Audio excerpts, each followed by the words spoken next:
The Western Union boy knocked on Martha Crawford's door at 2:17 p.m. on March 19, 1944. She knew before she opened it. You always knew. Her hand shook as she signed for the telegram. The boy, 16, maybe 17, wouldn't meet her eyes. He'd delivered 4 of these in the past month. Everyone in Topeka knew what the yellow envelope meant. She didn't open it on the porch. Walked inside.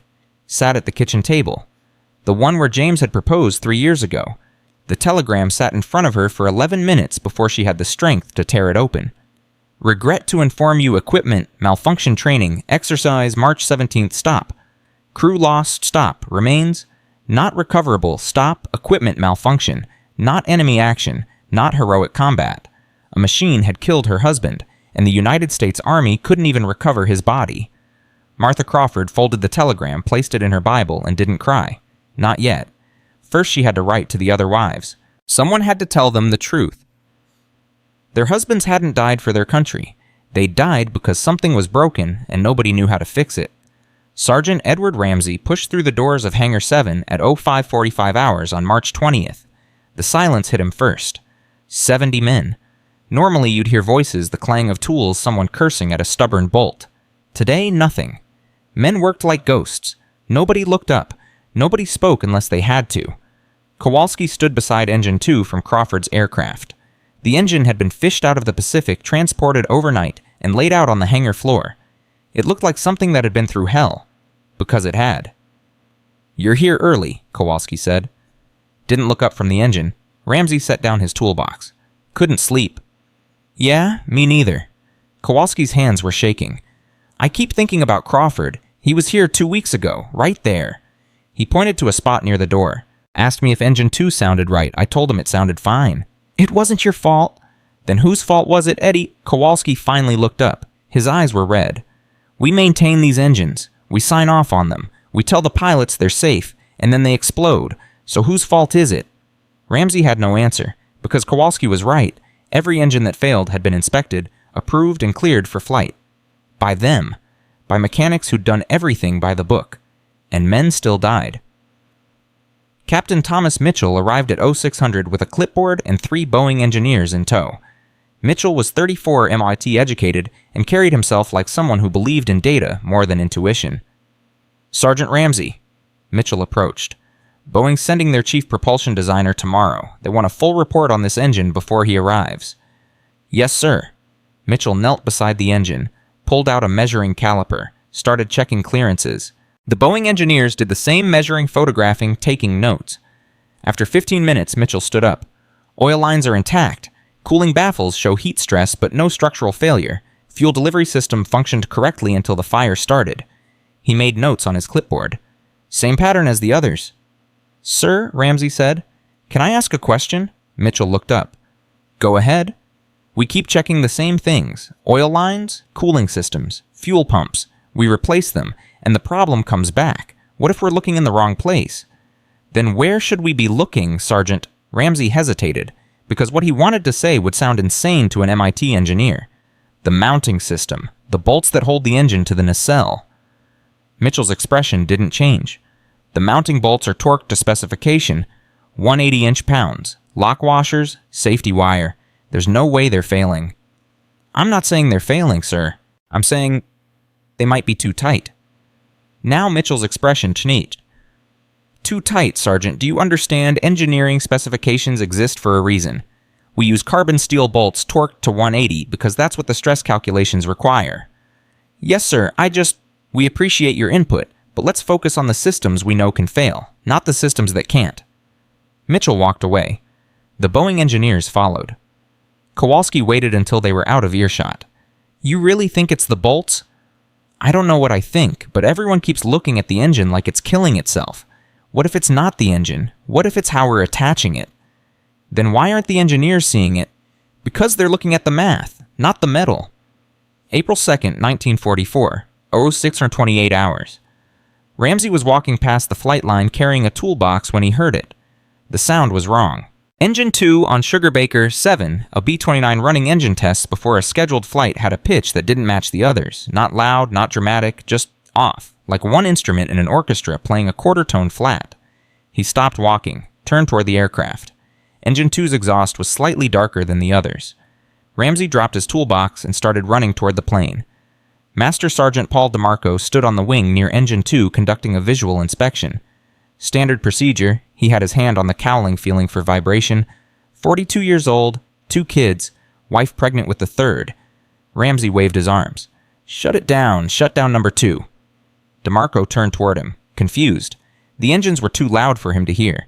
Ramsay ran harder, 30 yards away, 25. DeMarco looked back at the engine. His expression changed. He'd felt something. His hand jerked away from the cowling like he'd touched a hot stove. 20 yards. DeMarco shouted something toward the cockpit. Probably kill 2. Ramsay would never know for sure. The explosion came from inside the nacelle. Not dramatic at first, just a flash of orange light through the cowling seams. Then the cowling panels blew off, and the wing became a river of fire. 15 yards. DeMarco turned toward the fire, took 1 step backward. The wing was between him and the fuselage escape hatch. He'd have to go through the fire to reach it. He made the decision in less than a second. Jumped. 40 feet to the concrete, Ramsay saw him hit, heard the sound bone makes when it breaks. DeMarco tried to stand. Couldn't. His left leg bent at an angle that made Ramsay's stomach turn. 10 yards. The fuel tanks went next. Not an explosion, a detonation. The pressure wave knocked Ramsay backward. He landed hard, slid across concrete felt skin tear from his palms. When he looked up, DeMarco was gone. The wing had collapsed directly onto him. The fire was 60 feet high. Black smoke blotted out the morning sun. Ramsay tried to stand. Couldn't. His ears were ringing. Someone grabbed him under the arms. Kowalski dragged him backward, away from the heat, away from the smoke, away from the place where Paul DeMarco had been alive 10 seconds ago. The fire crew arrived 3 minutes later. Too late. The crew inside the aircraft had evacuated through the nose and tail hatches. 6 men survived. 5 didn't. They'd been in the midsection when the wing fuel tanks detonated. The fire had reached them before they could reach the exits. Ramsay sat on the tarmac watching the fire burn and realized his hands wouldn't stop shaking. Kowalski sat beside him. Neither spoke. What was there to say? At 06:45, Captain Mitchell arrived with the investigation board. They photographed the wreckage, took statements, asked questions Ramsay couldn't answer. Did you observe any mechanical irregularities before the fire started? The engine sounded wrong. Wrong how? Just wrong. The pitch. The vibration, something was off. They wrote it down. Thanked him. Moved on to the next witness. At 1900 hours after the fire had burned itself out and the wreckage had cooled enough to approach Ramsay, returned to the flight line. Technically off-duty. Technically violating base security protocols. He didn't care. He found what was left of Engine 2. Most of it was slag aluminum melted into abstract sculptures, magnesium that had burned so hot it had fused with the concrete. But portions of the mounting assembly had survived, protected by the firewall. Ramsay pulled out a flashlight, examined the bolts. Most had sheared from heat stress. Normal? Expected? But one partially protected by a steel bracket was different. The fracture pattern was wrong. Ramsay had seen thousands of bolts fail. Heat failure looked crystalline like broken glass. This bolt's fracture was fibrous, stretched, metal fatigue, the kind of failure that happens from repeated stress, from vibration. He worked the bolt loose with pliers, wrapped it in a rag, put it in his pocket. Sergeant Ramsay? He turned. Captain Mitchell stood 10 feet away, emerged from the darkness like a ghost. Sir, I know what you were doing. Mitchell approached, looked at the engine wreckage. You think you found something? It wasn't a question. Ramsay pulled out the bolt, handed it to Mitchell. This failed from vibration, not heat. Look at the fracture pattern. Mitchell examined it under his flashlight. 30 seconds, a minute, then he handed it back. It failed after the fire started. Thermal expansion caused stress fractures. The vibration from the explosion finished the job. It's a secondary failure, not a primary cause. Sir, I don't think... Sergeant, I understand you're trying to help. But unless you have a degree in materials engineering, let's leave the analysis to people who do. Mitchell's voice wasn't unkind, just tired. Go home, get some sleep. That's an order. Ramsay watched Mitchell walk away, looked down at the bolt in his hand. Secondary failure. Maybe Mitchell was right. Maybe Ramsay was seeing patterns that weren't there, looking for simple answers to complex problems. But DeMarco was still dead, and someone had to be responsible. April turned into May. The 58th Bombardment Wing was grounded. 22 B-29s sat idle. Crews grew restless. Officers demanded answers. Boeing sent more engineers. Wright Aeronautical sent propulsion specialists. Nobody had solutions. Hangar 7 became a tomb. Men worked 12-hour shifts in near silence. The usual banter died. Nobody told jokes. Nobody played cards during breaks. They tore down engines, rebuilt them, installed them, and waited for the next one to fail. Kowalski started showing up drunk. Not falling down, down drunk, functional drunk, the kind where you can still turn a wrench, but your hands shake and you smell like bourbon at 0600. May 3rd, they pulled their 4th engine in as many days. Another training flight. Another engine 2 failure. This time, the crew had caught it early, shut down in time, limped back on 3 engines. Nobody died. But it was only a matter of time. I can't do this anymore. Kowalski set down his wrench. Sat on the hangar floor with his back against a toolbox. I can't keep sending them up there to die. Ramsay sat beside him. We're following the procedures. We're doing everything right. Then why do they keep failing Eddie? Why? Kowalski pulled out his flask, took a drink, offered it to Ramsay. We're good mechanics. We know what we're doing, but something is wrong and we can't figure it out, and men are dying, and his voice broke. I can't look at another engine. I can't sign off on another inspection knowing it might kill someone. Ramsay took the flask, didn't drink, just held it. Vinny, you remember Sugar Baker 7? I try not to. I pulled a bolt from the wreckage. Mounting bolt from engine 2. It failed from vibration, not heat. Kowalski looked at him. Mitchell said it was a secondary failure. Mitchell's an engineer. He trusts the math. But I've been thinking, what if the math is wrong? What if the specifications are killing people? Eddie, if you're wrong, if I'm wrong, I get court-martialed. If I'm right and do nothing more, people die. Ramsay handed back the flask. I need to test something, but I can't do it alone. The base machine shop was empty except for Bill Henderson, the night supervisor. 63-years-old civilian contractor had been working metal since the Coolidge administration. If he was surprised to see Ramsay at 2200 hours, he didn't show it. Eddie, you lost. Bill, I need a favor. Off the books. Henderson set down the lathe he was cleaning. How far off the books? Ramsay pulled out the bolt from Sugar Baker 7, set it on the workbench. I need 60 of these, same dimensions, but made from aluminum bronze instead of carbon steel. Henderson picked up the bolt, examined it, set it down slowly. You know what you're asking me to do? Yeah. You know they'll court-martial both of us if this goes wrong? Yeah. You know the tensile strength of aluminum bronze is maybe 60% of carbon steel. These bolts won't meet specification. That's the point. The carbon steel is too rigid. The engine vibrates, the bolts can't flex. The vibration transmits through the mounting structure into the fuel lines and oil lines. We need bolts that can absorb vibration, act like dampeners. Henderson was quiet for a long moment.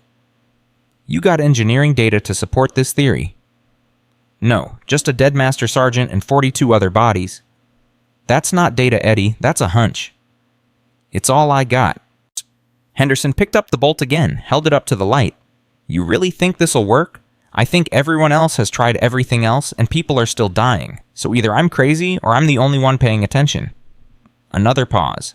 Then, I'll have them done by Thursday. But Eddie, if this works, you saved lives. If it doesn't, you never met me. Clear. Clear. They shook hands. Ramsay left. Walked back toward the barracks through the Kansas night, knowing he'd just crossed a line. In 48 hours, he'd either be a hero or a prisoner. Sleep didn't come easy that night. May 6, 1944, 03:45 hours. 3 men stood in the darkness outside Hangar 7. Ramsay Kowalski and Private Danny Ortiz, a 20-year-old kid from El Paso who was the best torque wrench operator in the wing. We're really doing this, Ortiz's voice shook. We're really doing this, Ramsay said, and if we're caught, then we're court-martialed. But if we don't do this, more people die. You don't have to come. You can walk away right now. Ortiz looked at the hangar, back at Ramsay. Who are we working on? Grumpy Gus 3, Engine 2, been replaced 3 times. Problem keeps coming back. They're about to ground it permanently. So if we screw this up, worst case is we ruin an airplane that's already ruined. Worst case is the engine fails catastrophically during the test flight and we kill the crew. Silence. Then Kowalski said, or we save them. 50-50 odds, better than we've had in weeks.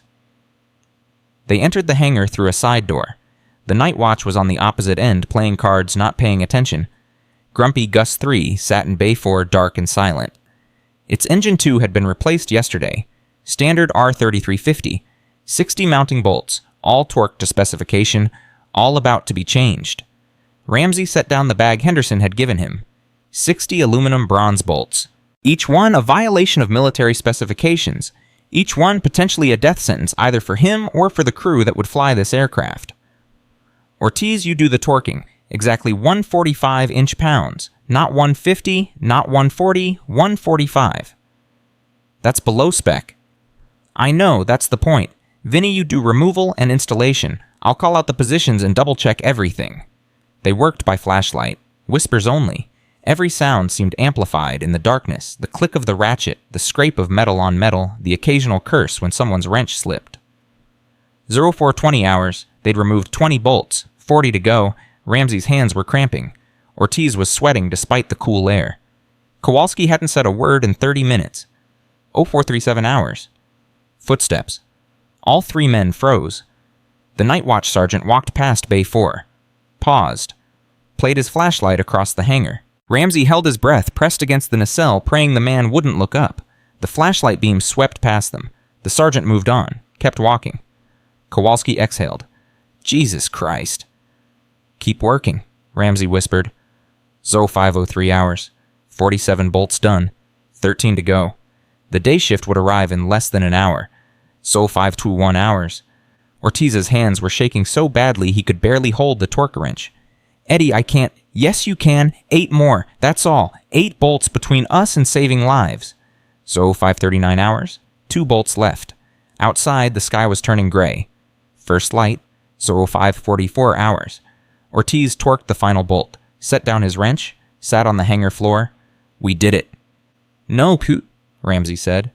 We changed some bolts. Now we find out if it works. They cleaned up, hid the tools, left through the side door, walked to the mess hall separately so nobody would see them together. At breakfast, none of them ate. Just drank coffee and waited for someone to discover what they'd done. But nobody did. The day shift inspected Grumpy Gus 3, signed off on the pre-flight check, scheduled a test flight for May 8th. In 48 hours, Ramsay would either prove he was right, or prove he was a murderer. May 8th, 1944. 0615 hours. Grumpy Gus 3 sat on the runway, 4 engines warming up. Major Robert Walden, veteran pilot, 38 missions over Europe, was at the controls. He'd been told this was a routine test flight. He had not been told about the unauthorized modifications. Ramsay stood at the edge of the tarmac with Kowalski and Ortiz. Captain Mitchell was 20 yards away with his clipboard and stopwatch. Boeing engineers had their cameras ready. Everyone was watching for failure. The engine spooled up. 1, 2, 3, 4. All at full power. Engine 2 sounded different. Smoother. Quieter. The vibration pattern had changed. Ramsay's heart was pounding so hard he thought it might crack his ribs. Grumpy Gus 3 rolled forward, gained speed, rotated, lifted off, climbed to 5,000 feet, 0630 hours. Engine 2, temperature normal. Oil pressure stable, no smoke, no fire. 0730 hours. Still flying. Mitchell was checking his instruments, making notes, frowning. Not because something was wrong, because nothing was wrong. 0830 hours. Kowalski grabbed Ramsay's arm. Eddie, it's working. Don't jinx it. 0930 hours. 3.5 hours. Engine 2, temperature still normal. This was the longest any modified B-29 had flown without temperature spikes since the program began. 10:30 hours. 4.5 hours. 11:45 hours. 6 hours. The aircraft was running low on fuel. Major Walden called in his approach, landed smoothly, taxied to the hangar, shut down all 4 engines. When he climbed out, his first words to Captain Mitchell were, "I don't know what you changed, but that was the smoothest Engine 2 I've ever flown. Felt like a different aircraft." Mitchell didn't respond, just walked to the engine, started his inspection, checked temperatures, oil levels, vibration, dampening metrics. Everything was perfect. Better than perfect. Better than specification. And that's when Mitchell found the bolts. 0220 hours. Ramsay was in his bunk when the military police arrived. 2 men, both armed. "Sergeant Ramsay, you're to come with us. Captain Mitchell wants to see you." Ramsay didn't ask why. He knew. They escorted him to the administration building. Conference room. Mitchell sat at the head of the table with 3 officers Ramsay didn't recognize. On the table, 60 aluminum bronze bolts. Evidence. Mitchell looked up. Sergeant, would you like to explain these? Ramsay stood at attention. No excuse, sir. These bolts were not authorized. They don't meet specifications. You installed them without permission, without testing, without any regard for safety protocols or military regulations. Mitchell's voice was calm, almost tired. Do you understand what you've done? Yes, sir. Do you understand that if that aircraft had crashed, you would be responsible for the deaths of 11 men? Yes, sir. Then why did you do it? For the first time, Ramsay looked Mitchell in the eye. Because 43 men were already dead, sir, and nobody else was doing anything about it. Silence. Then one of the other officers, a colonel Ramsay didn't know, said, the data from today's flight is remarkable. Engine 2 performed flawlessly. Temperature stability we haven't seen in 6 months. If we can replicate these results. We can't replicate unauthorized modification, Mitchell interrupted. We can't base our engineering protocols on hunches and violations of procedure. But if it works, based on one test flight. Mitchell looked back at Ramsay. Sergeant, you're confined to quarters pending investigation. Dismissed. Ramsay saluted. Turned to leave. As he reached the door, Mitchell said, for what it's worth, I hope you're right. That night, Ramsay lay in his bunk and thought about all the men who'd died. Crawford, DeMarco, 41 others whose names he didn't know. He thought about Martha Crawford receiving a telegram. He thought about DeMarco's pregnant wife. He thought about all the widows and orphans created by a machine that was supposed to win a war but couldn't stop killing its own. And he realized something, even if they court-martialed him, even if they dishonorably discharged him, even if they erased his name from every record, it was worth it. Because Major Walden had flown for 6 hours and come home alive, and that meant the next pilot might too. Morning came. The military police would arrive in 3 hours. But before they did, one more aircraft would take off with Ramsay's bolts inside its engines. If it crashed, he'd be a murderer. If it flew, he'd still be court-martialed. Either way, his life was over. The only question was, would he take 11 men with him? Morning came too quickly. At 0600 hours on May 9th, a Corporal Ramsay didn't recognize brought him to the conference room. Same table, same chairs. But this time 5 officers sat waiting, and one of them wore a general's stars. Brigadier General Kenneth Morrison, 52 years old, 30 years in the Army, had flown combat missions in the Great War. His presence meant this wasn't just an investigation anymore. It was a court-martial preview. Morrison didn't stand when Ramsay entered, just gestured to a chair. Sit down, Sergeant. Ramsay sat. His hands were steady, but his mouth was dry. I've read Captain Mitchell's report, Morrison said. You installed unauthorized components on a United States Army aircraft. You violated safety protocols. You modified equipment without engineering approval or testing documentation. In a combat zone, this would be sabotage. We'd have you shot. He paused. Do you dispute any of these facts? No, sir. Good. Now tell me why you did it. Ramsay looked at the 5 officers. Mitchell sat at the end of the table expressionless. The others, he didn't know their names, watched him like he was a specimen under glass. Sir, 43 men had died from engine 2 failures. Everyone kept testing the same systems, fuel oil, cooling. Nothing worked. I found a mounting bolt from Sugarbaker 7 that had failed from vibration, not heat. I believed the carbon steel bolts were too rigid, transmitting vibration into the fuel and oil lines instead of dampening it, so I used softer bolts to absorb the vibration. Based on what engineering data? None, sir. Based on 15 years of fixing machines that vibrate. Seeing one of the officers, a major with a thick mustache, laughed. Actually laughed. You risked 11 lives on a farmer's hunch. No, sir. I risked 11 lives on data everyone else was ignoring. The engines kept failing the same way. The bolts were the only variable nobody had tested. Morrison held up a hand, silencing the major. Captain Mitchell, the test flight yesterday. Your assessment. Mitchell opened a folder. 6 hours, 14 minutes. Engine 2 temperature remained stable throughout. No anomalous vibrations. Oil pressure consistent. Cooling system functioned optimally. It was...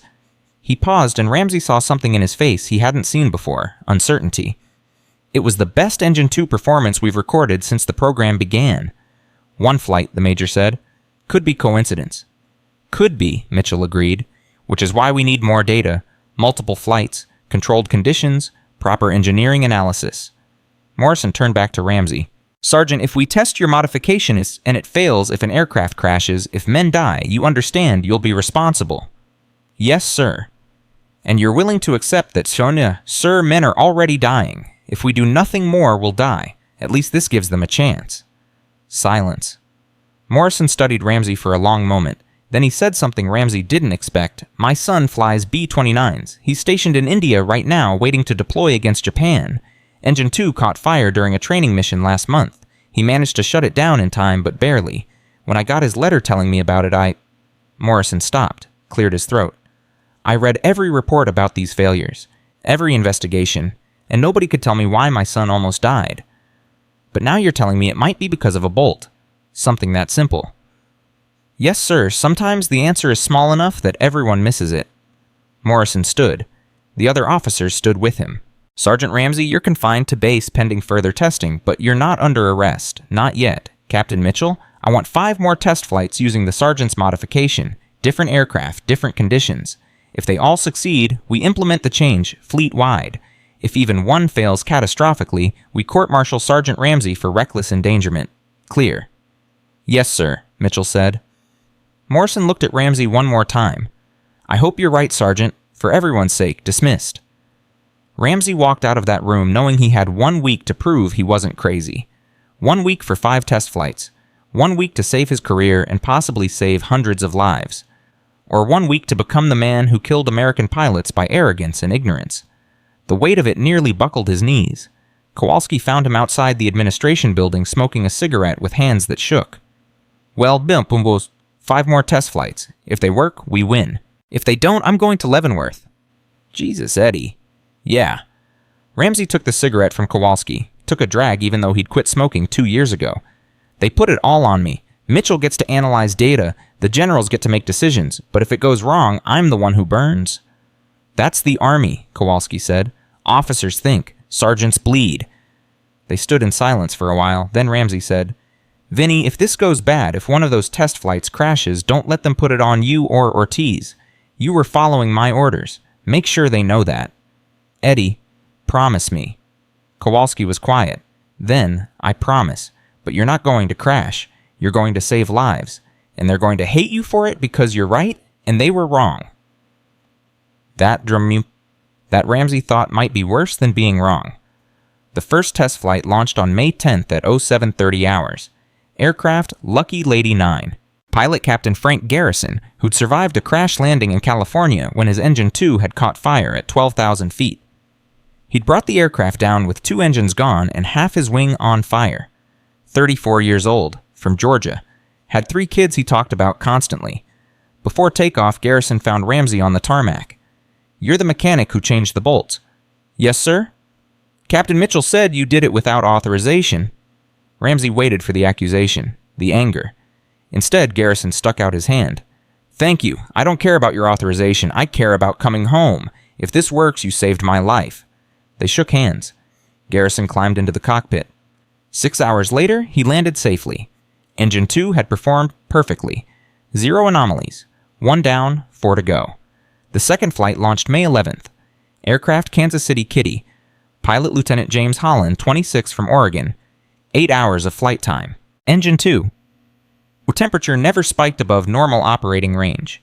When Holland climbed out, he kissed the tarmac and shouted, "That's the first time Engine 2 didn't try to kill me. 2 down, 3 to go." The third flight launched May 12th. Aircraft Dreaming Daisy. Pilot Major Peter Kowalski, no relation to Vincent, 41 years old veteran of the North Africa campaign.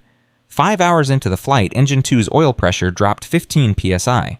Mitchell and the Boeing engineers watched their instruments waiting for the fire that always followed pressure drops. It didn't come. The pressure stabilized, remained stable. The aircraft landed safely. Morrison reviewed the data that night. Oil pressure drop was within acceptable parameters. Sensor malfunction, not engine failure. Flight continues to support the modification. 3 down, 2 to go, but the fourth flight nearly killed them all. May 13th, 0815 hours. Aircraft Enola Gay, a name that wouldn't become famous for another 15 months. Pilot Captain Theodore Waverly, 38, from Massachusetts. Married. 2 daughters. Had written his will the night before because that's what pilots did before every B-29 flight. 2 hours into the flight at 18,000 feet, Engine 2's temperature spiked. Not dramatically, just 50 degrees above normal, but every spike was how the fires started. On the ground, Mitchell grabbed his radio. "Waverly, shut down number 2 immediately." "Roger, shutting down 2. The radio went silent. Everyone on the tarmac held their breath. 60 seconds passed. 90. If the engine was on fire, they'd see smoke by now. Black smoke that meant men were about to die. 2 minutes. 3. The radio crackled. "Mitchell, this is Waverly. I've got good news and weird news." "Go ahead." "Good news, engine 2 shut down clean. No fire, no smoke. We're maintaining altitude on 3 engines." "And the weird news?" "The temperature spike was a faulty sensor. I had my flight engineer physically inspect the cowling. Engine's cold. Sensor just failed. First time I've seen a B-29 where the sensor failed before the engine did." The relief was audible. One of the Boeing engineers actually sat down on the concrete. Mitchell didn't move, but Ramsay saw his shoulders relax for the first time in days. Waverly landed 3 hours later on 3 engines standard procedure after an engine shutdown. When he climbed out, he walked straight to Ramsay. "You're the guy with the bolts." "Yes, sir." "I had a faulty sensor. In the old days, that temperature spike would have cascaded into a real fire before I could shut down. Today, the engine stayed cool enough that I could actually verify the sensor was wrong. You know what that means?" Ramsay shook his head. "It means your bolts worked so well that even when something else failed, the engine didn't cascade. You didn't just fix engine 2, you made it resilient." Waverly pulled something from his pocket, a flight wing pin, the kind officers gave. It's some to crew members who'd earned their respect. "This is from my first combat mission in Europe. I want you to have it, because you just saved my life twice, once with the bolts, and once by giving me time to think instead of react." Ramsay took the pin. His hands were shaking. "Sir, I was just trying to—" "I know what you were trying to do, and you did it. Thank you." 4 down, 1 to go. The 5th and final test flight launched May 14th at 1,000 hours. Aircraft misbehaving. Pilot Lieutenant Colonel Marcus Webb, 45 years old, had been flying since 1922. If anyone could detect a problem, it was Webb. 10 hours, the longest test flight yet. Webb pushed the aircraft hard, full-throttle, high-altitude aggressive maneuvers. Testing the limits, trying to make engine 2 fail. It didn't. When Webb landed, he didn't say a word to anyone. Just walked to the conference room where Morrison and Mitchell waited. Ramsay stood outside, not invited but unable to leave. His entire future was being decided behind that door. 30 minutes passed. An hour. Finally, the door opened. Morrison emerged, saw Ramsay, and gestured him inside. Webb sat at the table surrounded by test data and engineering reports. He looked exhausted.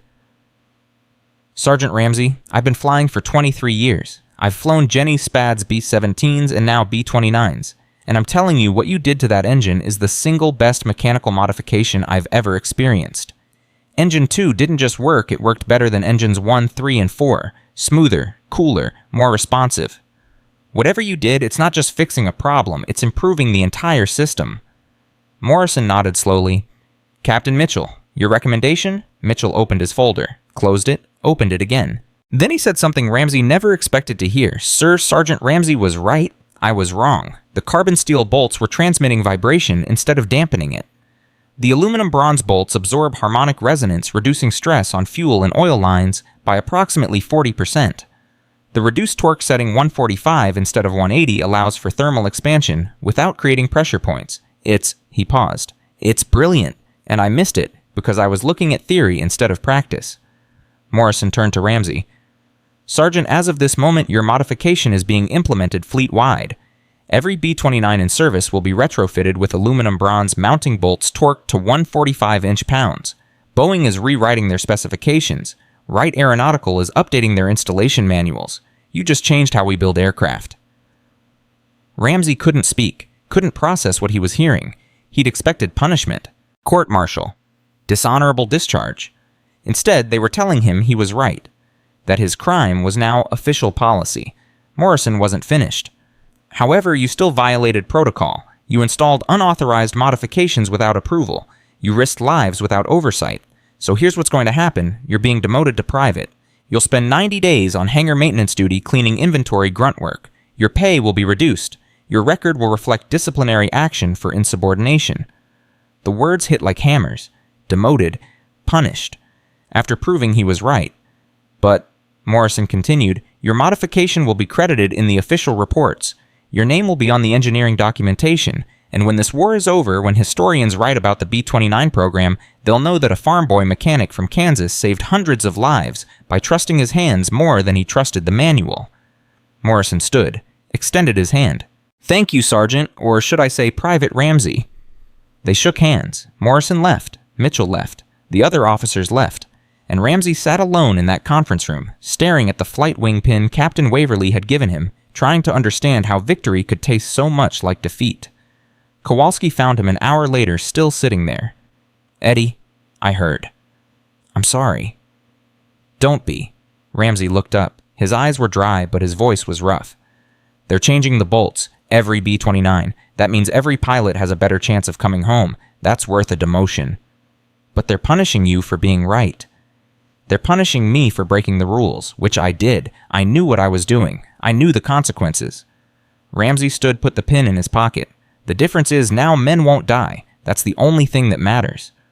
The retrofit program began immediately. 70,000 aluminum bronze bolts were manufactured in 3 weeks. Every B-29 in the United States was grounded until the modification was complete. Every aircraft in India, China, and the Pacific received the new bolts via military transport. By June 1944, the Engine 2 problem, the crisis that had killed 43 men and destroyed 11 aircraft, was over. Temperature spikes dropped to near zero. Catastrophic failures stopped. Pilots who'd been terrified of Engine 2 started trusting it. But nobody celebrated. Nobody threw parties. The military doesn't celebrate mechanics who break the rules even when those mechanics save lives. The modification was implemented quietly, attributed to engineering improvements in official reports. Ramsay's name appeared in classified documents that wouldn't be declassified for 40 years. And for 90 days, Private Edward Ramsay cleaned hangars, swept floors, and watched the aircraft he'd saved take off without him. On June 15th, Captain Frank Garrison, the pilot from the first test flight, found Ramsay mopping the floor in Hangar 7. "Private Ramsay, got a minute?" "Sir, I'm on duty. I know this won't take long." Garrison pulled out an envelope. "This is from the pilots, everyone who flew the test flights, everyone whose Engine 2 doesn't catch fire anymore. We took up a collection, wanted you to have it." Ramsay opened the envelope. Inside, $600 equivalent to 6 months of his old sergeant's pay and a letter signed by 37 pilots. The letter read, "To the mechanic who saved our lives by refusing to accept that death was inevitable. Thank you for trusting your hands. Thank you for being right.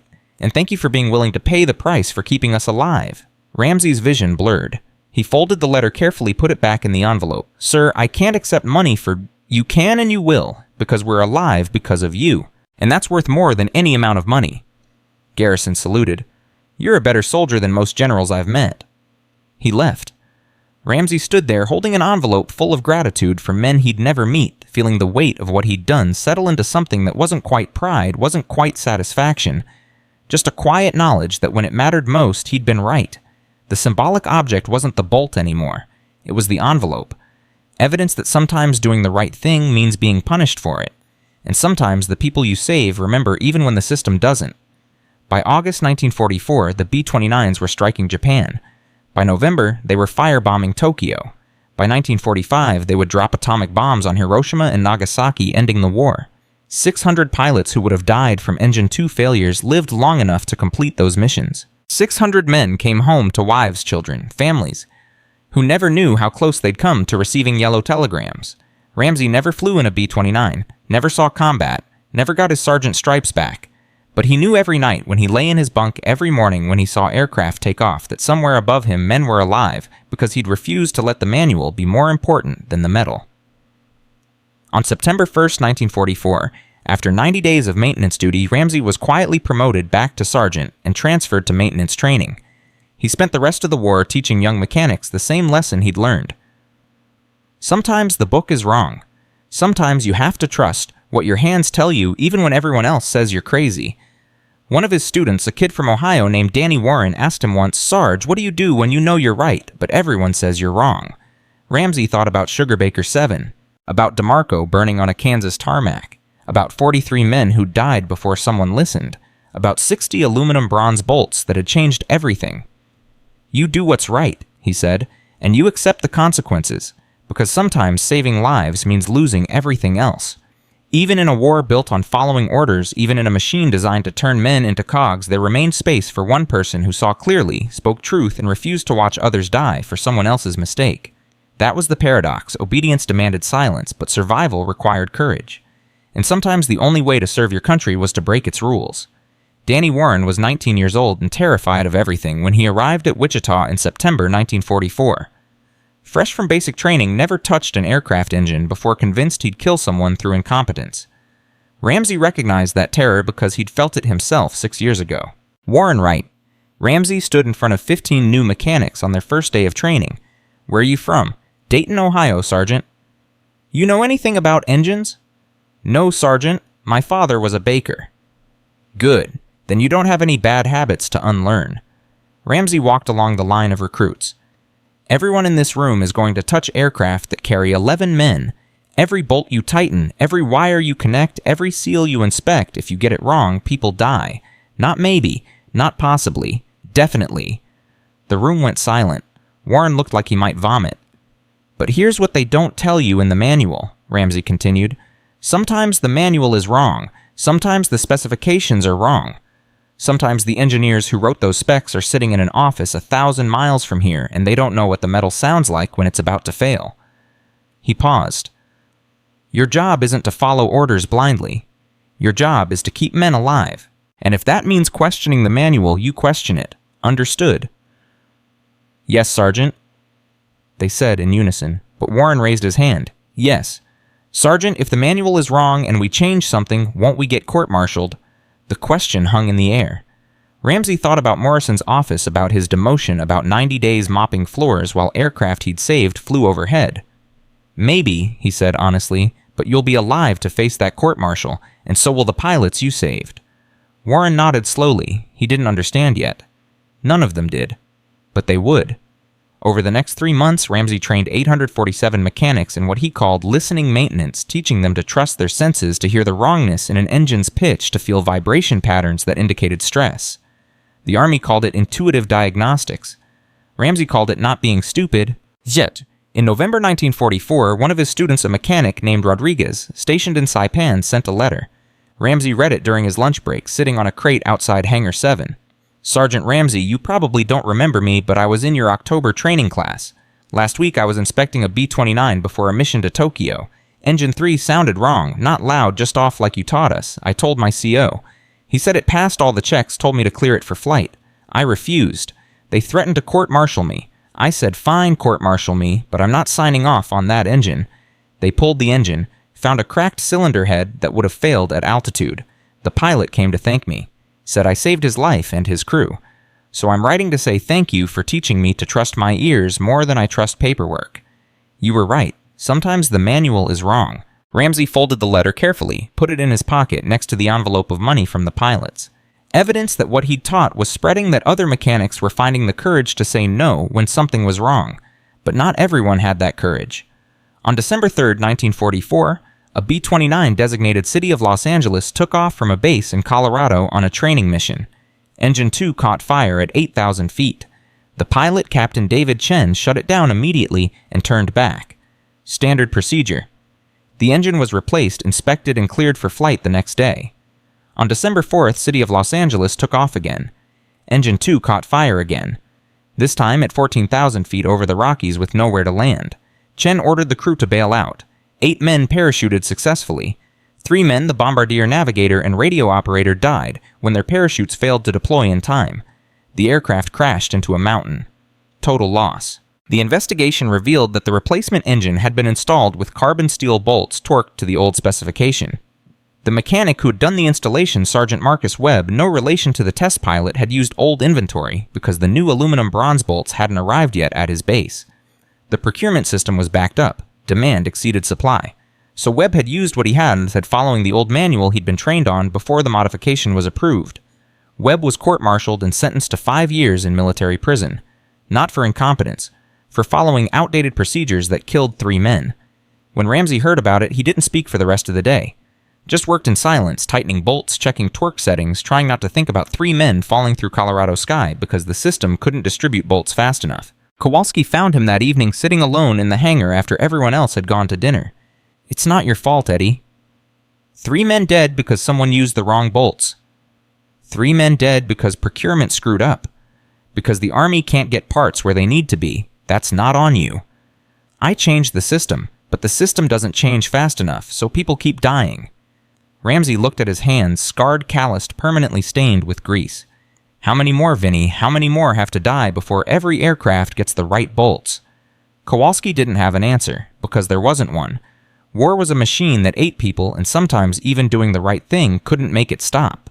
The B-29 campaign against Japan intensified through the winter. By January 1945, hundreds of aircraft were flying missions from bases in the Mariana Islands, Saipan, Tini, and Guam. 15-hour flights over the Pacific bombing Japanese cities, returning on fumes. The engine, Book 2 modification, had reduced failures by 87%, but 13% still failed. Engines still caught fire. Pilots still died. On February 19th, Ramsay received a telegram from the War Department. Not a death notice, a summons. Report to Wright Field in Dayton, Ohio by February 25th for technical consultation regarding continuing engine performance issues. He'd never been to Wright Field. It was where the Army tested experimental aircraft, where engineers solved problems that mechanics like him never heard about. Why they wanted a demoted sergeant from Kansas, he couldn't imagine. The train ride took 19 hours. Ramsay spent it reading technical manuals and trying to figure out what continuing engine performance issues meant. The modification had worked. The data proved it. So what had gone wrong? Wright Field sprawled across 4,000 acres of Ohio farmland converted into runways, hangars, and research facilities. When Ramsay arrived on February 25th, a corporal escorted him to Building 12, a nondescript warehouse that looked like storage but was actually where they tested engines to destruction. Inside, 6 men waited around a table covered in engine components. General Morrison, Captain Mitchell, 3 Wright, aeronautical engineers, and a civilian Ramsay didn't recognize. The civilian was about 60, wore wire-rimmed glasses, and had ink stains on his fingers. Morrison stood. "Private Ramsay, thank you for coming. This is Dr. Theodore von Karman, director of the Guggenheim Aeronautical Laboratory. He's been studying your modification." Von Karman shook Ramsay's hand. His grip was firm. "Sergeant Ramsay, you have made something very interesting." "Sir, I'm a private now." "Nonsense. You are the sergeant who understood harmonic vibration better than my engineers. That is worth more than rank." Von Karman gestured to the engine components. "Your bolts work because bronze absorbs shock differently than steel, like the difference between hitting concrete and hitting rubber. One transmits force, one absorbs it. You accidentally discovered what engineers spend years trying to design. Very small heat, very efficient. You discovered accidentally what my team has been trying to design intentionally for 3 years." Ramsay stared at the components. "Sir, I don't understand half those words." "You don't need to. You felt the answer. That is better than calculating it." Von Karman smiled. "But now we have problem. Bronze bolts work for engine 2, but we have vibration issues in engine 4 also. Not fire's structural fatigue, wings cracking after repeated missions. We need your intuition again." Morrison leaned forward. "Private Ramsay, we're offering you a choice. You can return to Wichita and continue training mechanics, or you can stay here at Wright Field as a technical consultant, working with Dr. Von Karman's team to solve structural problems the engineers can't figure out. For how long? Duration of the war, possibly longer." Ramsay thought about Wichita, about Kowalski and Ortiz, and the young mechanics learning to trust their hands. He thought about Rodriguez in Saipan, refusing to clear a bad engine. He thought about Webb in prison for following the wrong manual. "If I stay here, can I help make sure the right parts get to the right places, so mechanics don't have to choose between following old procedures or risking court-martial?" Morrison and Von Karman exchanged glances. Then Morrison said, "We can assign you to procurement oversight. Make sure field mechanics have access to current specifications and proper components." "Then I'll stay."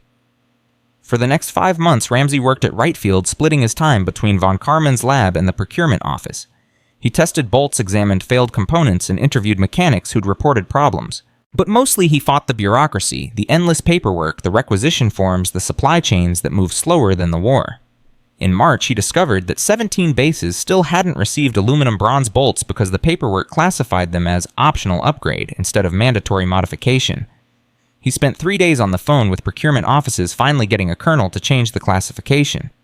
In April, he found out mechanics at forward bases in the Pacific were reusing old carbon steel bolts because new shipments were going to training bases in the U.S. instead. He rewrote the distribution priority list himself, got Morrison to sign it, and sent it to every supply depot in the Pacific Theater. In May, a mechanic in India wrote to ask if he could substitute brass bolts for bronze because bronze wasn't available. Ramsay wrote back, "No, brass doesn't have the internal damping properties. Use bronze or don't fly." If your base doesn't have bronze bolts, send me your location and I'll have them there in 48 hours. He made good on that promise by personally driving to Wright Field's supply depot and expediting the shipment. He wasn't saving lives with his hands anymore. He was saving them with paperwork. It felt less heroic, but it was just as necessary.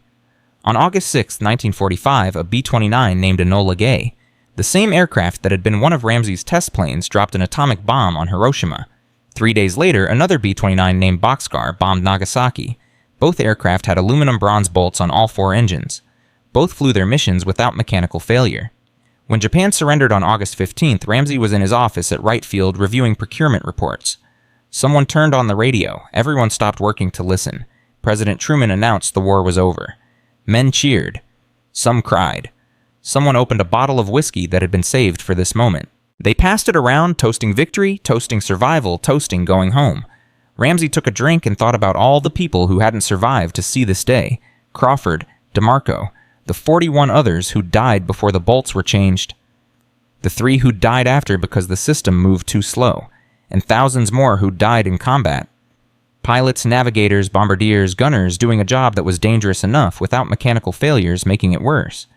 Dr. von Karman found him an hour later standing outside in the Ohio twilight. "You are not celebrating." "I'm celebrating, sir, just quietly." "You should celebrate loudly. You saved perhaps 600 pilots, maybe more. That is worth noise." 600 out of how many of us, sir? How many B-29 crew died in this war?" Von Karman was quiet. "Over 3,000. "So I saved 1 in 5. Not bad odds, but 4 out of 5 still died." "You cannot save everyone, Sergeant. You can only save who you can save." Lieutenant Ramsay nodded, but it didn't make the math hurt less. The military kept him at Wright Field through December, finishing documentation training, new mechanics, ensuring the modification would be standard procedure going forward. On December 20th, 1945, he was officially discharged with the rank of sergeant restored, not as a promotion, but as recognition that his demotion had been administratively corrected. His discharge papers listed his contributions, technical modifications resulting in improved engine reliability and reduced operational failures in B-29 Superfortress program, 847 personnel trained in advanced maintenance procedures. It didn't mention the court-martial threat, didn't mention the 90 days mopping floors, didn't mention that he'd been right when everyone else was wrong. Just dry facts in military language that couldn't capture what it felt like to watch men burn because nobody would listen. Before he left Wright Field, Morrison called him in one last time. "Ramsay, Boeing wants to hire you, chief maintenance consultant. Good salary. You'd work at their Seattle plant helping design better maintenance procedures for commercial aircraft." "I appreciate the offer, sir, but I think I'm done with airplanes." Morrison nodded like he understood. "What will you do?" "Go home, fix tractors, something where if I make a mistake, crops die instead of people." "You didn't make mistakes. You made miracles." "Miracles get people demoted, sir. I'd rather just be a mechanic." He took a train back to Kansas, watching the country pass outside his window, farms and towns and lives that had continued while men like him fought a war most Americans would never fully understand. When he arrived in Salina, his hometown, it looked exactly like it had when he'd left in 1942. Same buildings, same streets, same church steeple, like time had stopped. His parents' farm was 7 miles outside town. He walked it carrying everything he owned in a duffel bag. When his mother opened the door and saw him, she dropped the dish she was holding and grabbed him so hard he couldn't breathe. "Eddie, oh God, Eddie, you're home." "I'm home, Ma." That night over dinner, his father asked, "They treat you all right in the service?" "Mostly." "You see combat?" "No, I fixed engines, kept planes flying." His father nodded, satisfied. They didn't talk about the war again. Farmers didn't need to understand what happened overseas. They just needed to know their son came home alive. But late that night, Ramsay lay in his childhood bed and couldn't sleep. Kept thinking about Crawford burning over the Pacific, DeMarco jumping 40 feet because fire was worse than broken bones, Webb in prison for following the wrong manual, Rodriguez risking court-martial to save a crew. He thought about the letter from the pilot signed by 37 men who lived because of him, about the 600 who'd survived Engine 2 thanks to his modification, about the 3,000 who died anyway because sometimes fixing one problem doesn't stop the machine from eating people. And he realized something: the war had ended, but the lesson hadn't. Somewhere right now, someone was following a manual that was wrong.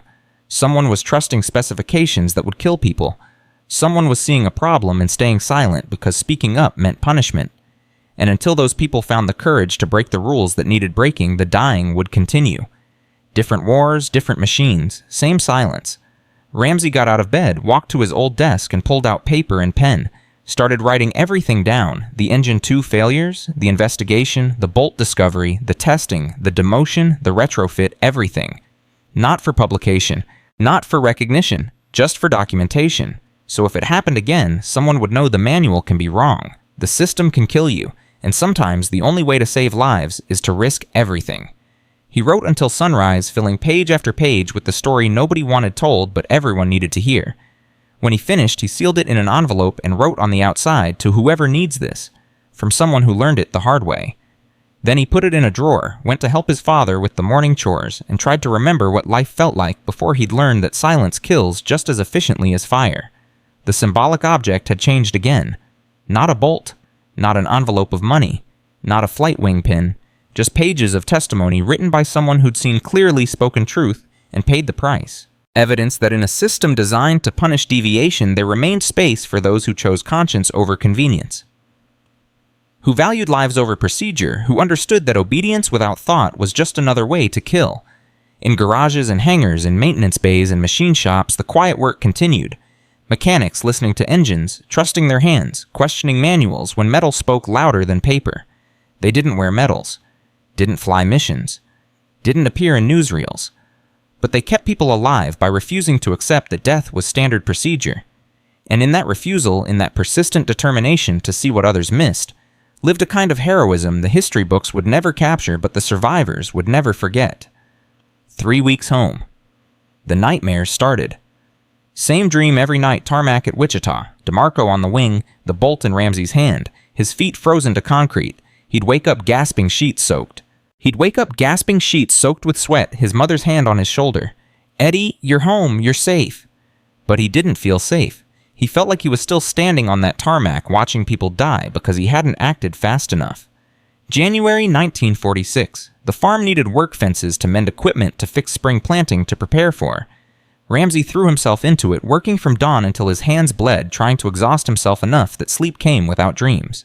His father watched him with concern but said nothing. Farmers understood that some things couldn't be talked about. On January 23rd, a car pulled up to the farmhouse. Not a farm truck, a civilian sedan out of place on the dirt road. Ramsay was in the barn fixing a tractor transmission when his mother called out. "Eddie, someone here to see you?" He wiped his hands on a rag, walked out to find a man in his 30s standing by the car. Civilian clothes, but he stood like military. When he saw Ramsay, his face broke into a smile. "Sergeant Ramsay, I'm Jim Holland. We've never met, but you saved my life." Ramsay didn't recognize the name. "I'm sorry, I don't..." "Lieutenant Holland, May 11th, 1944. I flew Kansas City Kitty. Second test flight of your bolt modification.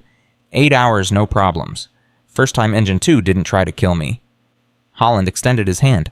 "I flew 32 missions over Japan. Every single one I thought about you, about the mechanic who changed some bolts and gave me a chance to come home." They shook hands. Holland's grip was strong. "I live in Topeka now.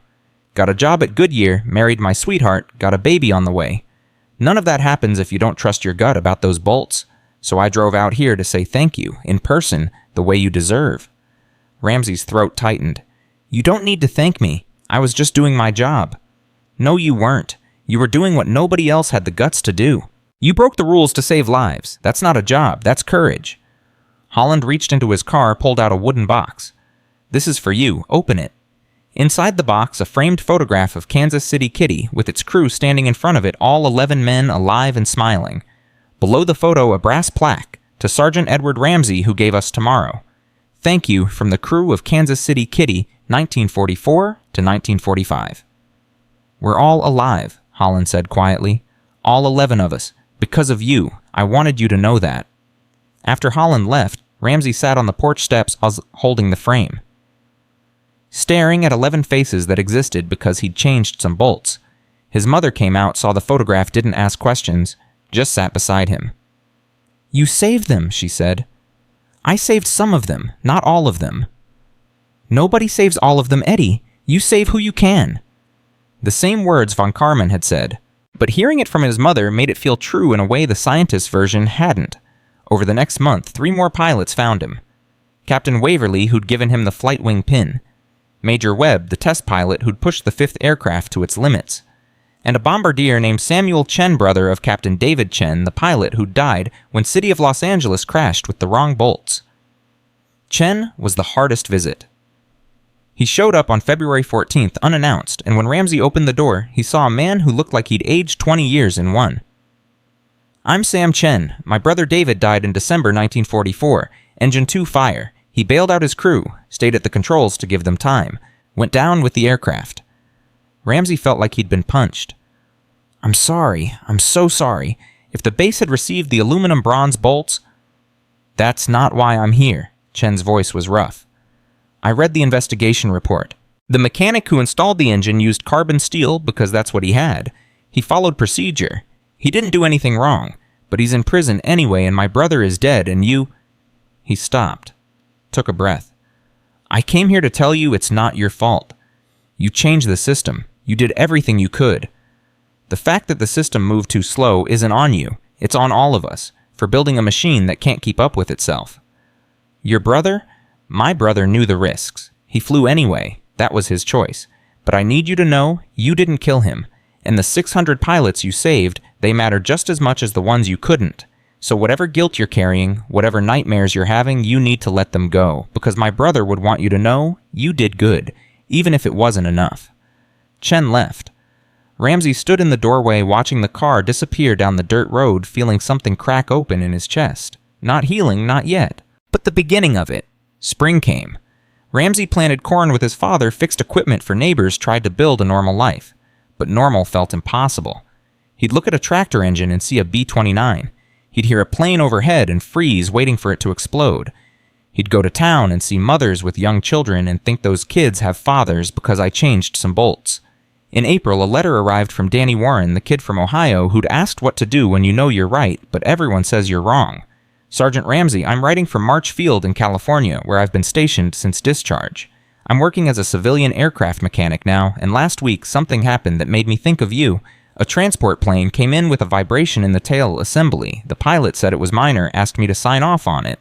I listened to it the way you taught me. The vibration wasn't minor. It was a mounting bracket cracking. If he'd flown, it would have failed. At altitude. I grounded the aircraft. The pilot was furious. My supervisor threatened to fire me. But I remembered what you said sometimes. You have to trust what your hands tell you, even when everyone says you're crazy. They pulled the tail assembly. Found the crack. It would have failed in another 20 flight hours. The pilot apologized. My supervisor didn't fire me, and I wanted you to know what you taught us is spreading. Mechanics all over are learning to listen instead of just following manuals. You started something bigger than you know." Ramsay read the letter 3 times, folded it carefully, put it with Holland's photograph and Waverly's flight wing and the envelope from the pilots. Evidence that what he'd done mattered not just in the moment, but in the ripples spreading outward, teaching others that manual and metal sometimes told different stories. But the nightmares didn't stop. In May 1946, he drove to Wichita. Hadn't been back since his discharge. The base looked different, smaller, quieter, with half the aircraft gone and half the hangars empty. War was over. The machine was winding down. He found Kowalski working in Hangar 7, same place they'd worked together 3 years ago. Kowalski looked up from an engine saw Ramsay, and his face split into a grin. "Eddie Jesus, I thought you disappeared. Nobody's heard from you in months." "I've been home, working the farm, trying to figure out how to sleep again." The grin faded. "Yeah, I know that feeling. Vinny's the same. Can't sleep. Dreams about the fires, about DeMarco, about all of them." Kowalski set down his wrench. "You want to get coffee? There's a diner in town. We can talk." They sat in a booth at May's Diner, drinking coffee that tasted like motor oil, not talking about the war. Talking about nothing baseball weather Kowalski's girlfriend who wanted him to quit the Air Force and move to Chicago. Small talk that felt enormous because it meant they were alive to have it. Finally, Kowalski said, "You hear about Marcus Webb, the mechanic who'd been court-martialed. What about him? They released him last month. Sentence reduced for good behavior. But here's the thing he wrote to me. Said he doesn't blame you. Said you were right, the system was wrong, and he just got caught in the gears. He's working at a garage in Denver now. Refuses to touch aircraft. Says he's done with machines that kill people." Ramsay stared at his coffee. "I should write to him, apologize. For what being right, Eddie, you saved 600 pilots. Webb knows that. Everyone knows that. The only person who doesn't seem to know it is you. 600 saved, 3,000 dead. That's a failure rate of 83%. That's war. That's not you. Kowalski leaned forward. Listen to me. You did something nobody else could do. You saw the problem. You fixed it. You paid the price. And now you're torturing yourself because you couldn't fix everything. That's not justice. That's just pain. I keep having this dream where I'm standing on the tarmac and DeMarco is burning and I can't move. I have the bolt in my hand, the one that would save him, but I can't move. That's guilt talking. Guilt for being alive when others died. But guilt doesn't change the past. It just poisons the present. Ramsay knew Kowalski was right. Knowing it and feeling it were different things. On June 10, 1946, a telegram arrived at the farm. Not a death notice, an invitation. Boeing Company requests the presence of Sergeant Edward Ramsay at company headquarters. Seattle, Washington, June 20, 1946, for recognition ceremony. Stop travel expenses provided? Stop, his mother read it over his shoulder. You should go. I don't want recognition. I want to forget. You can't forget, so you might as well remember properly. He took a train to Seattle, arrived on June 19th. A Boeing representative met him at the station, drove him to a hotel, told him the ceremony would be at 1400 hours the next day. Ramsay spent the night staring at the ceiling, wondering what recognition meant after the war was over, and most people had moved on. The ceremony was in Boeing's main conference hall. 50 people attended, executives, engineers, a few Air Force officers in dress uniforms. Ramsay wore his service uniform, the sergeant stripes carefully sewn back on by his mother. He felt like a fraud. William Boeing himself, founder of the company, 74 years old, gave the opening remarks. During the war, thousands of individuals contributed to our victory. Most of them are nameless, but some deserve to be remembered. Sergeant Edward Ramsay is one of those people. They showed a presentation photographs of B-29's graphs of Engine 2 failure rates before and after, the modification statistics that turned death and survival into clean lines on charts. Before Ramsay's bolts, 43 deaths, 11 aircraft lost. After 87% reduction in failures, estimated 600 pilots saved. Then Boeing said something Ramsay hadn't known. Our analysis suggests that without Sergeant Ramsay's modification, the B-29 program might have been canceled. The losses were becoming unsustainable. The modification didn't just save pilots, it saved the program, and therefore it arguably shortened the war. They gave him a plaque. A check for $5,000 more money than he'd seen in his life. And something else, a letter from President Truman. Dear Sergeant Ramsay, your service to this nation exemplifies the finest traditions of American ingenuity and courage. By trusting your judgment over procedure, you saved hundreds of lives and contributed materially to our victory. Thank you, Harry S. Truman. The applause was polite, respectful, but it felt hollow. These people were celebrating something that had cost him sleep, peace, and any sense that the world made sense. They saw a success story. He saw DeMarco burning, and Crawford's widow opening a telegram, and Webb in prison for following the wrong manual. After the ceremony, Captain Mitchell approached. They hadn't spoken since Wright Field. Sergeant, or should I say civilian, are you staying in Seattle? No, going home tomorrow. Boeing's offer still stands. Chief Maintenance Consultant. You could help design better systems. Make sure what happened to you doesn't happen to others. I appreciate it, sir, but I'm done with aircraft. Mitchell nodded. I understand. For what it's worth, I was wrong. You were right, and I'm sorry it took me so long to admit it. You were doing your job, following the data. That's not wrong. Sometimes the data lies. That's what you taught me? I wish I'd learned it sooner. They shook hands. Mitchell left. Ramsay stood alone in the conference hall holding a plaque that felt heavier than metal should feel. That night in his hotel room, he finally opened the envelope he'd sealed in Kansas, the one with his written testimony about Engine 2. Read it through. Then added one final section, June 20th, 1946. They gave me a plaque today. Recognition for saving 600 pilots. But I keep thinking about the 3,000 I didn't save. About the mechanics who followed bad manuals because the system moved too slow.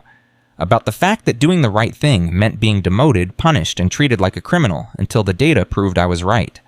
I don't regret what I did, but I regret that it was necessary. I regret that speaking truth required courage instead of being standard procedure. And I wonder how many other people in how many other places see problems and stay silent because the cost of speaking is too high. This is my testimony. Systems kill people not through malice, but through rigidity. The manual becomes law. The procedure becomes religion. And when reality conflicts with protocol, reality dies. Unless someone is willing to break the rules. But breaking rules shouldn't require heroism. It should just require honesty. Until we build systems that value truth over compliance, people will keep dying for bureaucracy's comfort, and plaques won't bring them back.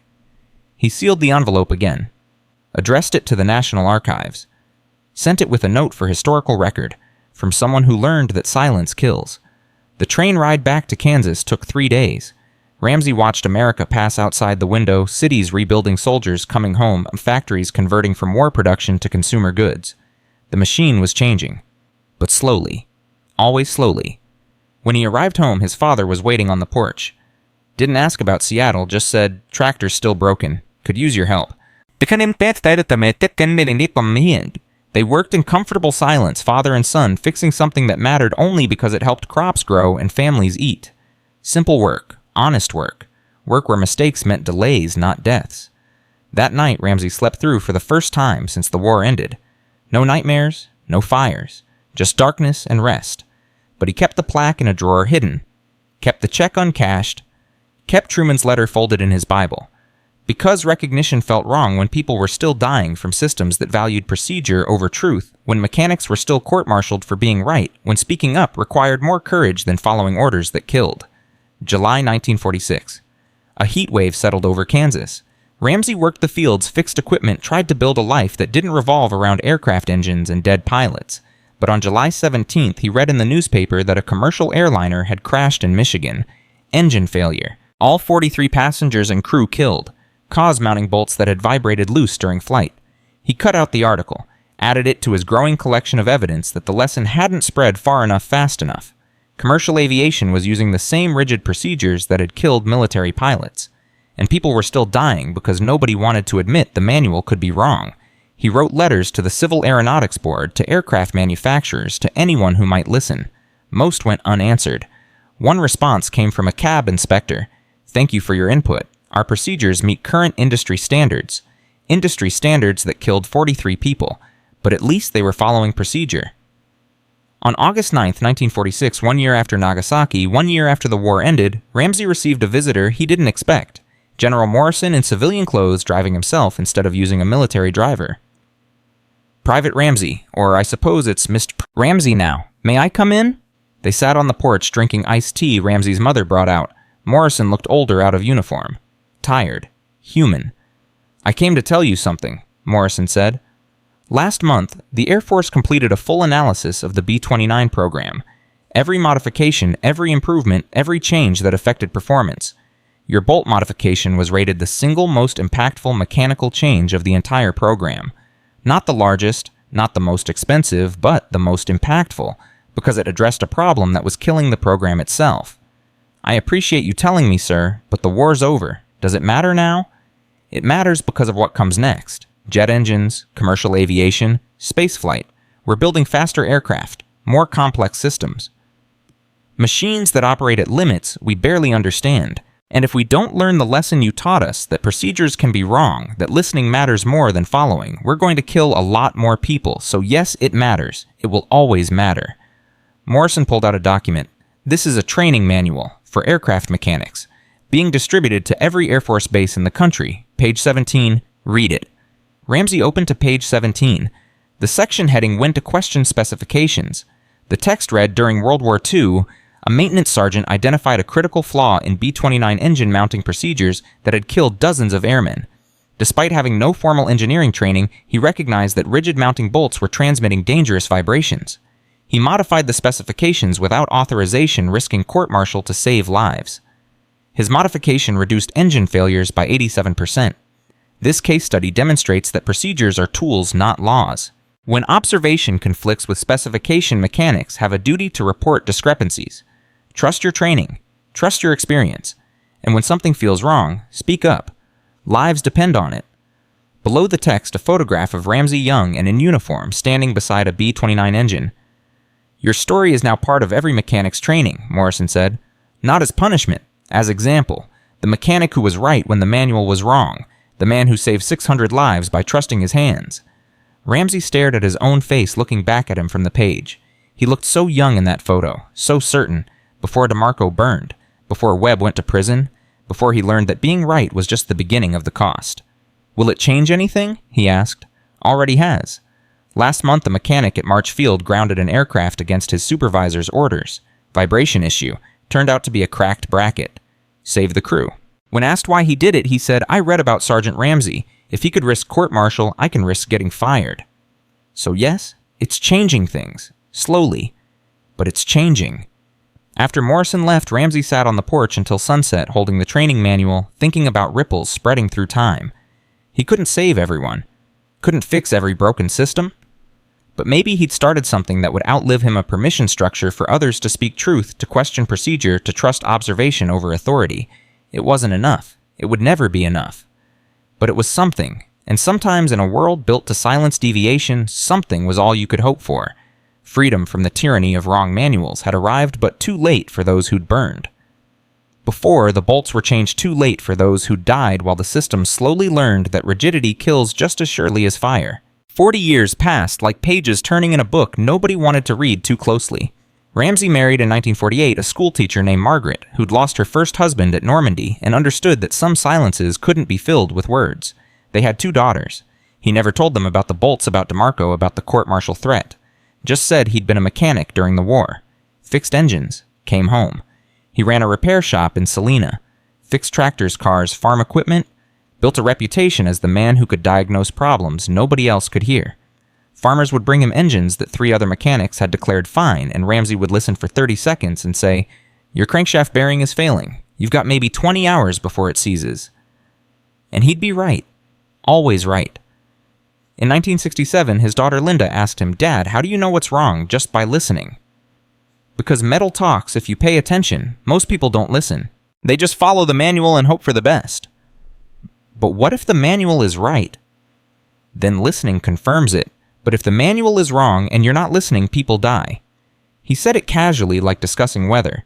Linda didn't understand. She was 16. How could she? The nightmares never fully stopped. Some nights he still stood on that tarmac watching Sugar Baker 7 burn. But they came less frequently. And when he woke gasping, Margaret was there, her hand on his shoulder, reminding him he was home, he was safe, the war was over. In 1972, a young reporter from the Salina Journal showed up at his shop, fresh out of college doing a series on local World War II veterans. His name was Michael Torres, 23 years old, and he had no idea who Edward Ramsay actually was. "Mr. Ramsay, I'm writing about veterans who served in support roles. You were a mechanic, right? Can you tell me what that was like?" Ramsay wiped oil from his hands. "Pretty boring. Fixed engines. Kept planes flying. Did you see combat?" "No, never left Kansas except for a few months in Ohio." Torres looked disappointed. He wanted stories about bombing runs and dogfights, not stories about a mechanic who'd spent the war in a hangar. "Is there anything interesting from your service? Any close calls or unusual incidents?" Ramsay almost said no, almost sent the kid away, but something made him pull out a drawer in his workbench, the drawer where he kept the plaque from bowing the uncashed check. Truman's letter and the photograph of Kansas City Kitty's crew. "You want unusual, I'll give you unusual. I once violated military protocol, risked court-martial, and changed how America builds aircraft. All because I trusted a vibration pattern more than I trusted MIT engineers." Torres's eyes went wide. "What?" So Ramsay told him. Everything. The engine 2 failures. The mounting bolts, the unauthorized modification, the demotion, the 600 pilots saved. Torres filled 3 notebooks, asked to take photographs, requested permission to verify the story through military records. "Mr. Ramsay, this is incredible. Why haven't you told anyone? Who would I tell? The war's been over for 27 years. Everyone's moved on." "But you saved 600 lives. You changed aviation engineering. That's not something you just forget." "I haven't forgotten, but I didn't do it for recognition. I did it because men were dying and nobody else was fixing it." The article ran on November 11, 1972, Veterans Day. Front page of the Salina Journal, local mechanics' wartime discovery saved hundreds of pilots. Torres had done his research, found the Boeing documentation, interviewed Captain Mitchell, who was now retired and living in Oregon, tracked down Jim Holland, who still lived in Topeka. Holland was quoted, "Sergeant Ramsay gave me and my crew our lives back. Everything I've done for the past 28 years, my career, my marriage, my children, my grandchildren exist because a mechanic had the courage to trust his instincts over the manual." The article changed things. Quietly, but permanently. 3 days after publication, Ramsay received a phone call from the Smithsonian Institution. They wanted to interview him for their oral history project on World War II innovations. A week later, Boeing sent a representative asking if they could feature his story in their employee training materials. Then the Air Force invited him to speak at the Air Force Academy about critical thinking in high-stakes technical environments. He declined everything except the Smithsonian interview, because that was just talking. Just testimony. Just making sure someone remembered what happened so the lesson wouldn't die with him. The interview took place in January 1973 at his shop. The historian was a woman named Dr. Tur. Patricia Chen, no relation to the Chen brothers who specialized in technological innovation during wartime. She set up a tape recorder and asked Ramsay to tell his story in his own words. He talked for 3 hours about Crawford's widow, about DeMarco jumping from a burning wing, about the bolt that everyone missed, about Henderson machining 60 unauthorized parts, about test flights that could have ended in court-martial, about Webb in prison for following the wrong manual, about the 3,000 who died despite everything. When he finished, Chen turned off the recorder and sat quietly for a moment. Then she said, "Mr. Ramsay, do you know how rare your story is? Not because of what you did, though. That's extraordinary, but because you lived to tell it. Most people who challenge systems don't survive to see whether they were right. You survived. And 600 pilots survived because of you. That's not just a story about engineering. That's a story about moral courage in a system designed to punish it. I don't know about moral courage, I just couldn't watch people die. That's what moral courage is. The inability to accept that death is standard procedure." The interview was archived at the Smithsonian, filed under Technical Innovations World War II Aviation Safety. Ramsay's voice preserved on magnetic tape telling a story that would eventually be digitized, transcribed, and studied by engineering students who weren't born until decades after the bolts were changed. In 1978, Danny Warren, the mechanic from Ohio who'd asked what to do when you're right but everyone says you're wrong, came to visit. He was 53 now, ran a major aircraft maintenance facility in California, supervised 300 mechanics. They sat in Ramsay's shop, drinking coffee, talking about engines the way old soldiers talk about battles. Eventually, Warren said, "Eddie, I need to tell you something. Every mechanic I've hired in the past 30 years, I tell them your story. About the bolts, about standing up to the engineers, about being demoted for being right. And I tell them if you ever see something wrong, you come to me. You don't stay silent because you're afraid of consequences. You speak up, because that's what Sergeant Ramsay taught us." How many mechanics have you told?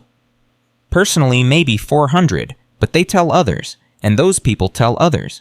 Your story spreads like ripples, teaching people that procedures are tools, not laws. Anyone ever get fired for speaking up? 3 times. Mechanics who grounded aircraft against supervisor orders. All 3 times they were right. The aircraft had dangerous defects, and all 3 times I hired them myself. Because anyone willing to risk their job to save lives is someone I want on my team. Warren pulled out a worn piece of paper, the training manual page from 1946, the one Morrison had shown Ramsay with his photograph. "I carry this. Have for 32 years.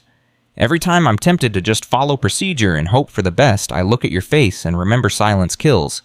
So I listen instead."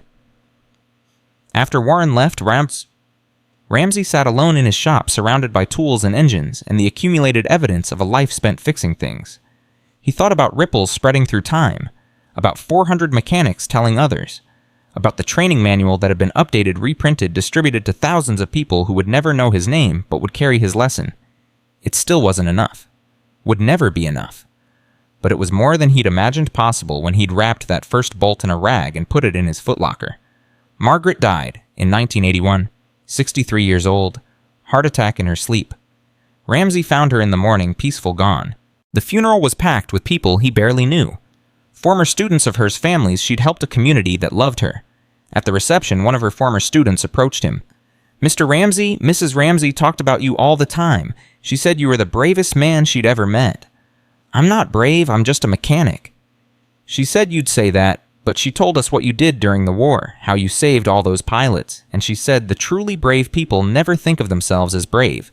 They just do what needs doing." After Margaret died, Ramsay closed the shop. He was 71, tired, and fixing engines without her waiting at home felt pointless. His daughters wanted him to move in with one of them, but he stayed in the house he'd shared with Margaret for 33 years. Kept her things exactly where she'd left them. Talked to her sometimes late at night, telling her about his day like she was still there, listening. In 1984, the Air Force Academy invited him again to speak. This time, he accepted, because the loneliness was worse than the memories and maybe talking about it would help. The auditorium held 800 cadets, young people born after the war learning to fly aircraft that wouldn't exist without the lessons people like Ramsay had taught. He stood at the podium, 74 years old, hands still scarred from decades of mechanical work, and looked at all those young faces waiting for wisdom. I'm going to tell you about a time I broke the rules and saved 600 lives, but I'm also going to tell you about the 3,000 I couldn't save, because both numbers matter. He told the story. The engine 2 failures. The mounting bolts. The unauthorized modification. The demotion. The 600 survivors. And the 3,000 who died anyway. When he finished, a cadet raised her hand. "Sir, if you could go back knowing what you know now, would you still do it?" Yes, because doing nothing would have killed more people, but I'd do one thing differently. What's that? I'd start talking sooner. I spent weeks watching people die before I acted. If I'd spoken up earlier, maybe Crawford and DeMarco would be alive today. So my advice to you, when you see something wrong, don't wait. Don't convince yourself you need more evidence or more authority. Trust your training, trust your instincts, and speak up immediately, because every day of silence is another chance for disaster. Another cadet asked, "But what if you're wrong? What if you speak up and you're mistaken?" Then you apologize and you learn, but I promise you being wrong and speaking up is less dangerous than being right and staying silent. One makes you look foolish, the other makes you complicit. The applause was thunderous. Afterward, dozens of cadets lined up to shake his hand, to thank him, to take photographs with a man who'd become a legend they'd studied in their engineering classes. One cadet, a young woman from Texas, said, "Sir, my grandfather flew B-29s. He died in 1950 from lung cancer, probably from the fires he survived. But he talked about you, said he'd met you once at Wichita, said you were the reason he came home from the war. I just wanted to say thank you for giving me the chance to know him." Ramsay's vision blurred. What was his name? Captain Robert Walden. Walden, the test pilot, the one who'd given him the flight wing pin. I remember him. He pushed that aircraft to its limits, tried to make engine 2 fail. It didn't. He was a good pilot. He was a good grandfather, too. Because of you. That night alone in his hotel room, Ramsay pulled out the flight wing pin he still carried. 40 years old now, tarnished but intact. Evidence that the lives he'd saved had continued, had mattered, had produced children and grandchildren who existed because he'd changed some bolts. He returned to Salina the next day, lived quietly. His daughters visited weekly. His grandchildren, 5 of them, thought he was just a retired mechanic who told boring stories about tractors. They didn't know their grandfather had changed aviation history. Didn't need to know. He was just Grandpa Eddie, who fixed their bikes and gave them quarters and fell asleep during Christmas dinner. In 1989, the Berlin Wall fell. Ramsay watched it on television, seeing people celebrate freedom, and thought about systems that collapse when enough people refused to accept them. The wall hadn't fallen because of military force. It had fallen because ordinary people decided they wouldn't stay silent anymore. Maybe he thought that was the real lesson, not about bolts or engines or aircraft, but about the power of refusing to accept that wrong things were inevitable. In 1994, Michael Torres, the reporter who'd first written about him, published a book called The Mechanic Who Changed the War, the Edward Ramsay story. Ramsay hadn't cooperated with it, hadn't wanted it written. But Torres had done his research, interviewed dozens of pilots, mechanics, and engineers, compiled a comprehensive account of the Engine 2 crisis and its resolution. The book sold modestly, got reviewed in a few technical journals, made no bestseller lists. But it found its audience mechanics, engineers, aviation enthusiasts, people who understood that sometimes the most important stories are about someone who did the right thing and paid the price. One review in Aviation Week ended with, "Ramsay's story is a reminder that expertise doesn't always come with credentials, that intuition is a form of knowledge, and that systems designed to prevent mistakes can sometimes institutionalize them. Every engineer should read this book. Every mechanic should know this name." Ramsay read the book once, put it on a shelf, didn't talk about it, because fame felt wrong when so many others, Henderson, Kowalski, Ortiz, Rodriguez, Warren, had been part of the story but wouldn't be remembered. On April 3, 2000, Ramsay had a stroke. Not severe, but enough to confine him to a wheelchair to make speaking difficult, to remind him that time was running out. His daughters moved him to a nursing home in Salina, a nice place clean with nurses who were kind and didn't treat him like a child. He spent his days in a common room watching television, playing checkers with other residents who didn't know he'd once saved 600 lives. Just another old man waiting for the end. But in June 2000, In 2000, something happened that pulled him back into the world one final time. A documentary filmmaker named Sarah Martinez contacted his daughters asking for permission to interview Ramsay for a film about unsung heroes of World War II. His daughters called him, asked if he wanted to do it. He almost said no, but then he thought about all the names nobody remembered Crawford DeMarco Webb, the 43 who died before the change, the 3,000 who died after. Yes, he said, the word slurred but understandable. Someone should remember. The interview took place in the nursing home garden. Ramsay in his wheelchair, Martinez with her camera and questions. She asked him to tell the story one more time. For the last time. He told it. Slower now with more pauses, his speech impaired but his memory perfect. Every detail, every name, every bolt. When he finished, Martinez asked, "Mr. Ramsay, what do you want people to remember about your story?" He thought for a long moment, then carefully forming each word, remember that doing right thing costs something, always costs something, but cost of silence costs more. Remember? The names. Crawford, DeMarco, all of them. They died because system is broken. Remember them, so it doesn't happen again. What would you say to someone today who sees something wrong but is afraid to speak up? Speak anyway. Fear is reasonable. Silence is deadly. Choose fear. It means you're still alive. The documentary Voices from the Homefront premiered in 2002. Ramsay watched it with his daughters at the nursing home. His segment was 12 minutes, a fraction of his life, compressed into sound bites and archival footage. But those 12 minutes told the essential truth one man had seen clearly, spoken boldly, and paid the price for saving others. When his face appeared on screen, younger in uniform, standing beside that B-29 engine, one of the nurses said, "Mr. Ramsay, that's you. You were famous." He shook his head. Not famous, just right. Edward Ramsay died on October 15, 2003 at the age of 89.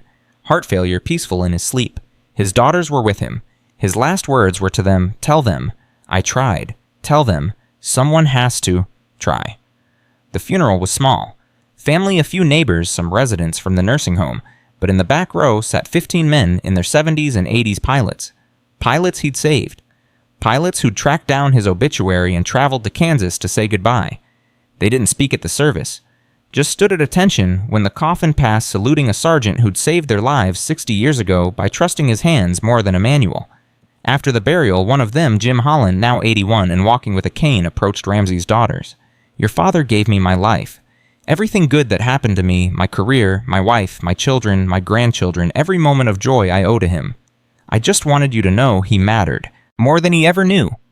The symbolic object now wasn't a bolt or a pin or an envelope. It was his gravestone. Simple granite. No military honors, he'd declined them. Just his name, his dates, and below them, a single line his daughters had chosen. He listened when others wouldn't. He spoke when others couldn't. In the years after his death, his story continued to spread. The training manual still featured his case study. Engineering schools still taught about his modification. Mechanics still told new apprentices, "Let me tell you about Sergeant Ramsay and the bolts that saved 600 lives." His testimony, archived at the Smithsonian, was digitized and made available online. Students writing papers about aviation safety would listen to his voice, elderly, careful, honest, describing how he'd broken the rules to save lives. And they'd learn the lesson that couldn't be taught from textbooks, that sometimes expertise means knowing when the experts are wrong. The second symbolic object appeared in 2010. The Air Force Academy commissioned a memorial garden honoring technical innovations that had saved lives. Among the plaques, one for Edward Ramsay. Bronze, weatherproof, with his photograph and a brief inscription, "Sergeant Edward Ramsay, 1914-2003. Identified critical flaw in B-29 engine mounting system. Modified specifications without authorization. Saved estimated 600 pilots. Demoted for violations. Vindicated by data. Taught that observation outranks procedure." His courage became curriculum. Thousands of cadets would walk past that plaque over the years. Most wouldn't stop. But some would. Some would read those words and understand. The system will punish you for being right. Do it anyway, because lives matter more than compliance. Today, in maintenance bays around the world, mechanics still apply his lesson, still listen to engines, still trust vibration patterns over paperwork, still speak up when something feels wrong, even when supervisors insist everything meets specification. They don't all know his name, But they carry his legacy, the understanding that silence in the face of preventable death isn't professionalism, it's complicity. That questioning procedures isn't insubordination, it's responsibility. That sometimes the bravest thing you can do is trust what your hands tell you, even when everyone else trusts what the manual says. Ramsay couldn't save everyone. The 3,000 who died haunted him until his last breath. But the 600 who lived and their children and their grandchildren they number in the thousands now spreading through time like ripples from a single stone thrown into still water. He was court-martialed in spirit, if not in law. He was demoted, punished, and treated like a criminal for being right. But he was also vindicated, remembered and honored, by those who understood that moral courage doesn't require recognition, it just requires action. His story isn't about heroism, it's about the price of seeing clearly when everyone else is blind. About choosing consequence over complicity, about understanding that if you don't speak, someone will die. And that knowledge, once accepted, becomes obligation. They built the B-29 program with engineering brilliance and industrial might, but it was saved by a farm boy mechanic who trusted his ears more than MIT degrees. And in that tension between credential and competence, between procedure and perception, between compliance and conscience, lies a truth that echoes through every system humans build. The manual is a tool, not a god, and when the tool fails, someone must have the courage to set it aside and trust what's real. If you believe names like Edward Ramsay, Paul DeMarco, James Crawford, Marcus Webb, and the thousands of mechanics who've carried this lesson forward deserve to be remembered, share this story. Right now, somewhere someone sees a problem but stays silent because they're afraid. Maybe it's in aviation, maybe it's in medicine, maybe it's in your workplace. If this story taught you anything, let it be this: speak up. And if you know someone who spoke truth when silence was safer, write their name below. Let's build a memorial not in stone, but in memory. Because the only way we honor people like Edward Ramsay is by becoming them. A mechanic, a whistleblower, someone who spoke truth when silence was safer, someone who chose right over easy. Because the only way these lessons survive is if we remember the people who paid to teach them. And the only way we honor the dead is by refusing to let their deaths be meaningless. Memory isn't just history, it's resistance. Resistance against the idea that systems can't be questioned, that procedures can't be wrong, that one person can't make a difference. Edward Ramsay proved otherwise, and his story, preserved in training manuals and memorial plaques and voices on magnetic tape, remains a quiet insistence that doing right matters more than following orders. Even when following orders is easier, even when doing right costs everything. He fixed machines, but his real legacy was fixing the belief that ordinary people must accept extraordinary wrongs. And that legacy, measured not in awards, but in lives, continues to ripple forward through time. Every mechanic who listens, every engineer who questions every person who sees a problem and refuses to look away. That refusal sustained.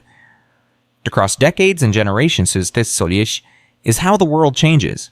One bolt at a time, one voice at a time, one person deciding that silence is unacceptable regardless of cost.